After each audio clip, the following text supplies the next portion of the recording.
Hello, I'm Janelle Blue with the Mount Vernon Genealogical Society. Do you want to know more about your ancestors other than just names, dates, and places? Unless they left stories, letters, journals, or official records, you probably won't find specifics. But a lot can be gleaned from researching what historians and others have written about. That could provide useful context within the times and the places of their lives. Today you will hear from some voices of the past. Think about the Revolutionary War mother who lived in New York during the British occupation. What was happening in your ancestors' town? Or the teenager who fought in the Civil War. Research the history of your ancestors' regiment. Or the struggles of a Dakota Territory pioneer. Did your ancestor live there for a time also? And did they stay? What about observations of tenement life? What were the conditions of your immigrant ancestors' first home in America? I want to thank our Mount Vernon Genealogical Society members for bringing you these stories.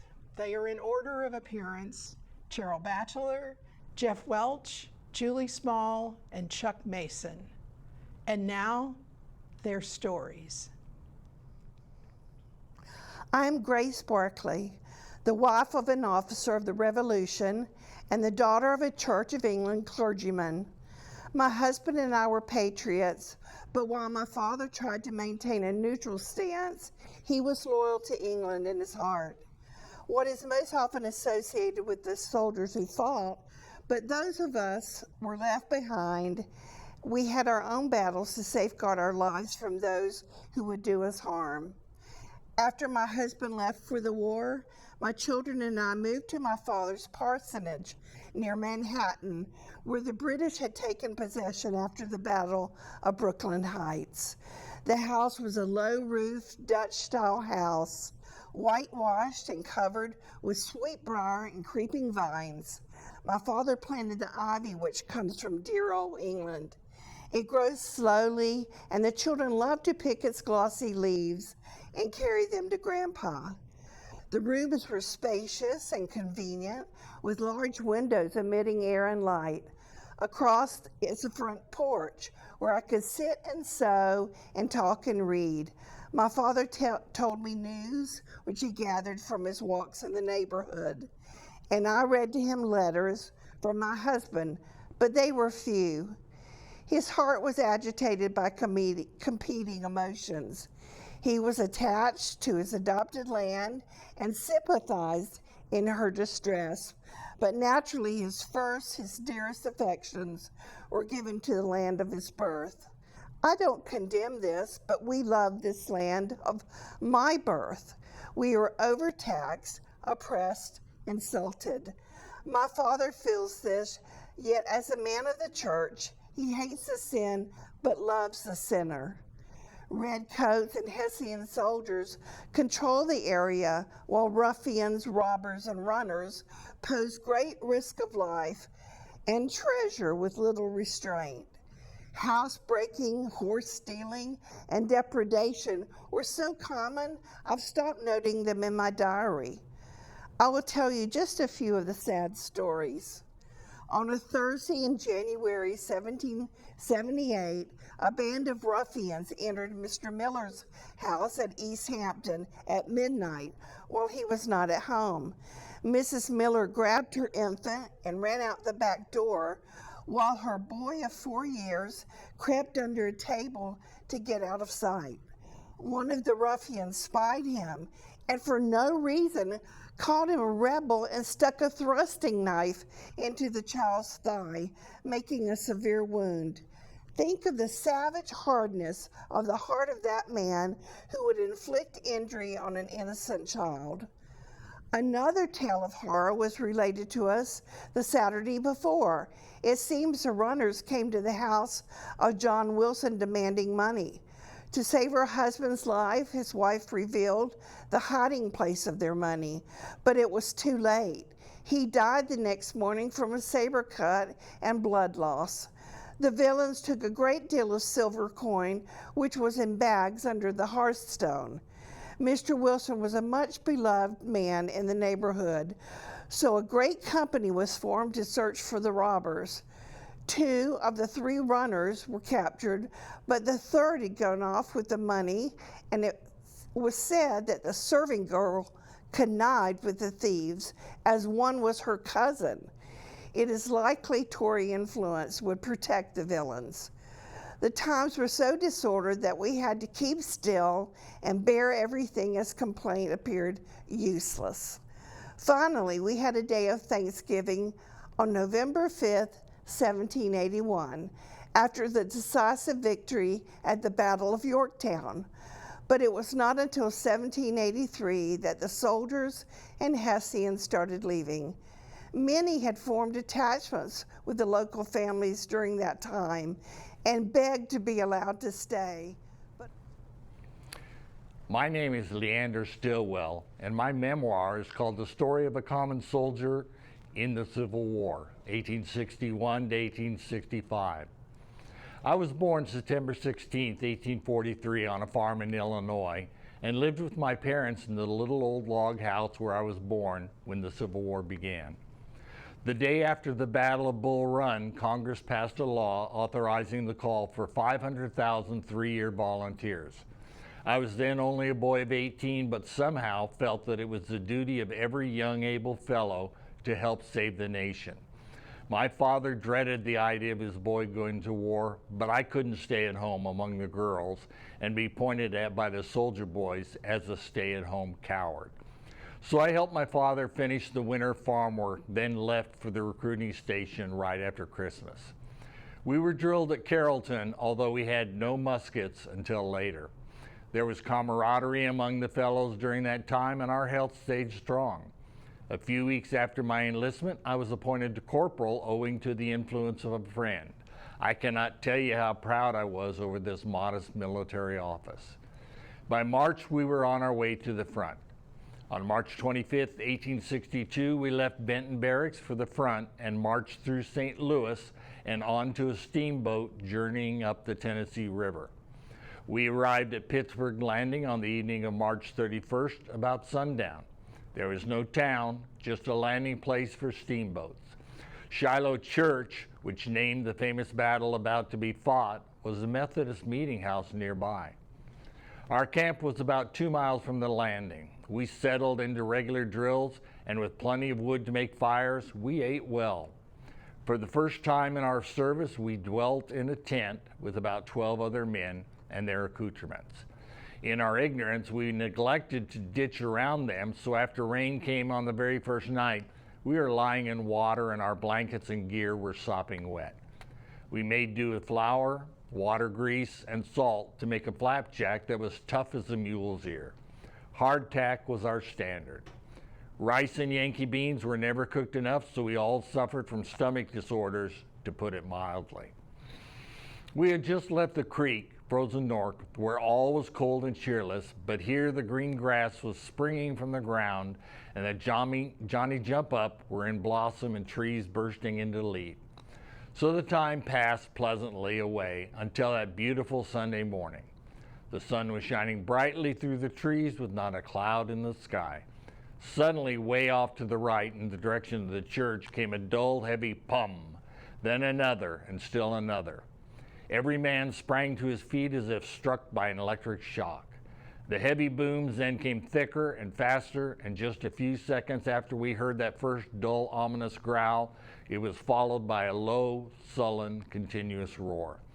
There was no mistaking that sound. Our companies were hastily formed, and we were told to load at will. By this time, the rebel army was unfolding its front, and the battle was steadily advancing. As we stood there waiting for the storm to break on us, my mind's eye was fixed on a little log cabin in the backwoods of Illinois, and my father sitting on the porch reading the local newspaper, and the old dog was lying asleep in the sun. Then we saw a flash of bright light shining on gun barrels. There they were at last. We were commanded to fire at once. I was in the front rank but didn't fire. As I had done when shooting squirrels or game, I preferred to wait for a good opportunity when I could take deliberate aim. Both fronts were shrouded in smoke. I had my gun ready and was trying to peer under the smoke in order to get a sight of our enemies.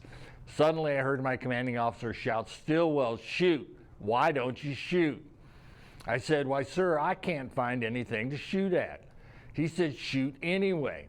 So I aimed low and blindly fired in the general direction. We were ordered to fall back several times during the confrontation, allowing time to regroup with reinforcements. Retreating seemed to me that we were forever disgraced. But I soon learned that we were only waiting to join up with reinforcements of more than 65,000 Union soldiers.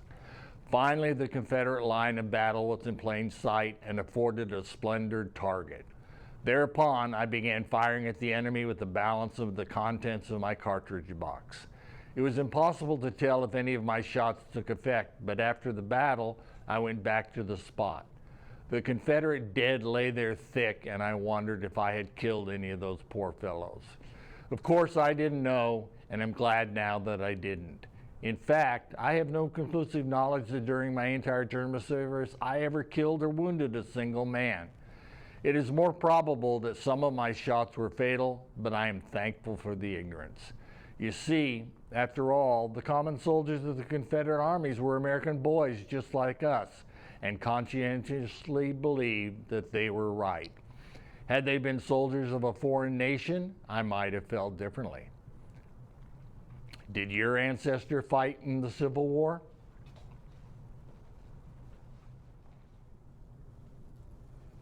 I am a daughter of the prairie, and my story is primarily sourced from the book Prairie Fires, The Dreams of Laura Ingalls Wilder by Rose Lane and other memoirs of life on the Great Plains.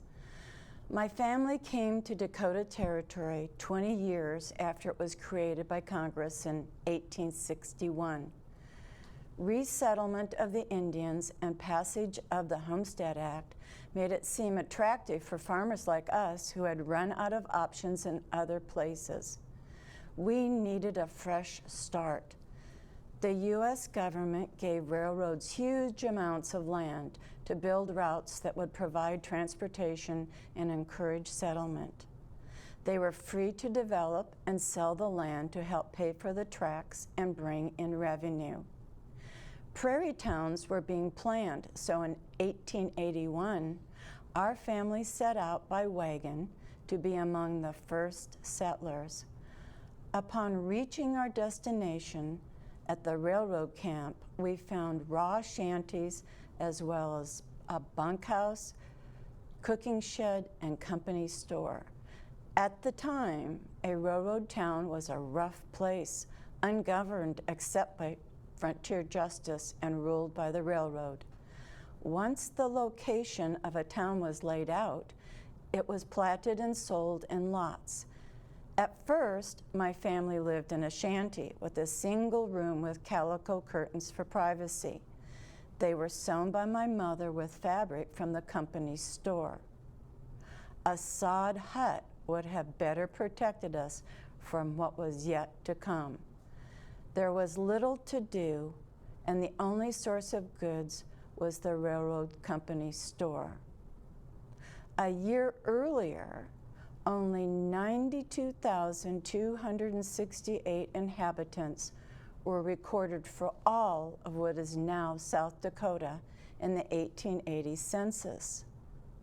So when the railroad workers went back east for the winter, we felt very alone, and as our closest neighbor was 40 miles away.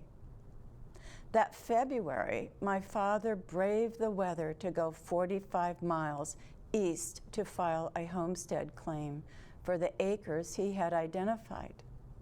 By the time town lots went on sale in the spring and other settlers arrived, we had already moved into a one-story structure. The prairie is often described as vast expansions of grass, blowing like the waves of a deep ocean.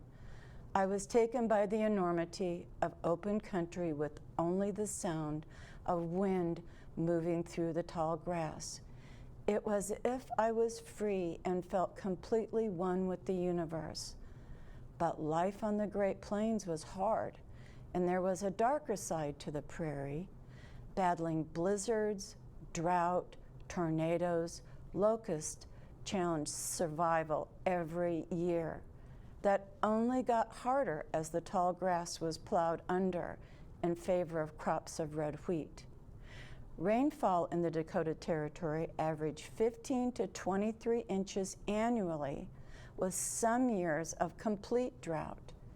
It was a difficult environment to farm. Violent winter storms were commonplace in the area. The following winter brought blizzard after blizzard, packing the railroad tracks so that no plows were powerful enough to push through. The whole area was trapped, with no hope of food or fuel arriving by train. We were fear of the end. Coal was quickly depleted and townspeople fell back on hay, which burned very quickly. Those were dark days with even the barest of supplies. Before long, we were grinding wheat seed meant for next year's crop. Finally, men from the town went out to find supplies and found a farmer willing to sell his wheat for an exorbitant price. That saved us all from starvation. The animals were scarce and starving as well. After 4 months with no fresh supplies of food or fuel, the first train got through, but it carried telegraph poles. The townsfolk carried them away and burned them for fuel. It was not until late spring that a train carrying food provisions arrived. The hard winter was finally over. We continued to battle the elements another 10 years. The weather was exceptionally dry in 1889, with the 4-month growing season producing less than half of the average precipitation. Dakota Territory was anticipating statehood that November, with the area of Dakota divided into North and South. Although settlers continued to arrive with great hopes, no one knew there would be continued drought for the next 6 years. Our resources had been depleted by that time from the continued disasters, and we were in debt. After a kitchen fire destroyed our home, it was time to give up, so we decided to go back to Missouri and start over. Did your ancestor live in the Dakota Territory states? I'm Jacob August Riesch, a social reformer and muckraking journalist known for my contributions to the cause of urban reform in the U.S. In the 19th century, more and more people began crowding into America's cities, including thousands of newly arrived immigrants seeking a better life than the one they had left behind. In New York City, the population roughly doubled every 20 years from 1800 to 1880. Buildings that had once been single-family dwellings were increasingly divided into multiple living spaces to accommodate this growing population. Known as tenements, these narrow, low-rise apartment buildings, many of them concentrated in the Lower East Side neighborhood, were all too often cramped, poorly lit, and lacked indoor plumbing and proper ventilation. By 1900, some 2 million people, a full 2/3 of New York City's population, were living in tenement housing. A typical tenement building had 5 to 7 floors and occupied nearly all the lot upon which it was built, usually 25 feet wide and 100 feet long. In many tenements, only the rooms on the street got any light, and their interior rooms had no ventilation, unless air shafts were built directly into the room. Later, speculators began building new tenements, often using cheap materials and construction shortcuts.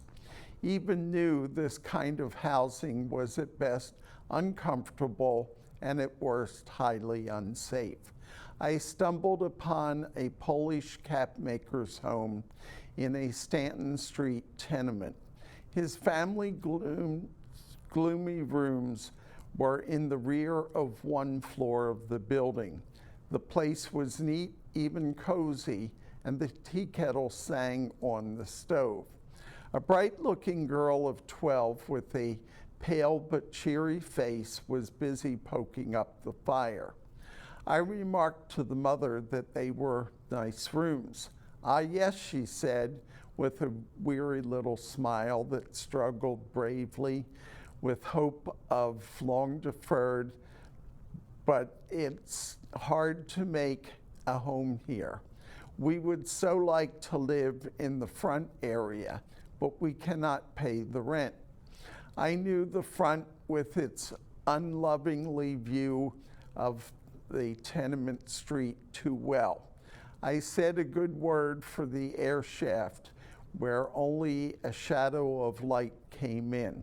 The girl at the stove left off poking the fire. "Does the light never come here?" "Yes, it did," she said. "Once every summer for a little while it came over the houses. They had lived there for 6 years. Warsaw was their old home. They kept a little store there and were very happy. It was a fine city with parks and squares and a bridge over the river. But the family kept growing, so they had come to seek a better chance. Father made $15 a week, which was good money, but there were long seasons when there was no work. The mother was never healthy here. She hadn't any strength. The picture of her holding a pale-faced baby in their prison of gloom and gray walls haunts me yet. I recalled several more stories that reflect the circumstance of tenement living. One was the burning of a rear house on Mott Street. The fire made homeless 10 families who had paid an average of $5.50 a month for their mean little cubby holes. The greedy homeowner himself told me that it was fully insured for $800, though it brought him in only $600 a year in rent. He evidently considered himself especially entitled to be pitied for losing such a valuable property. Another was the case of a hardworking young couple from the old country who took poison together because they were tired. No further explanation was needed when I stood in the rooms in which they had lived.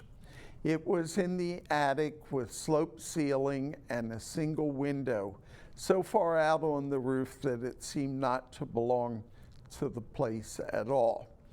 With scarcely room enough to turn around in, they had been compelled to pay $5.50 in advance. There were 4 such rooms in that attic. Together they brought in as much revenue as the landlord who owned a little cottage in a pleasant section of Brooklyn. The third instance was a colored family of husband, wife, and baby in a wretched rear rookery in West 3rd Street. Their rent was $8.50 for a single room on the top story. So small I was unable to get a photograph of it, even by placing the camera outside the door. 3 short steps across either way would have measured its full extent. 2 major studies of tenements were completed, and in 1901, city officials passed the tenement house law, which effectively outlawed new construction on small lots and mandated improved sanitary conditions, fire escapes, and access to light. Under the new law, which included provisions for enforcement, existing structures were required to be updated. New apartments were built and supervised by city authorities. The surge of immigrants slowed during the 20th century, but tenements continued to be in demand.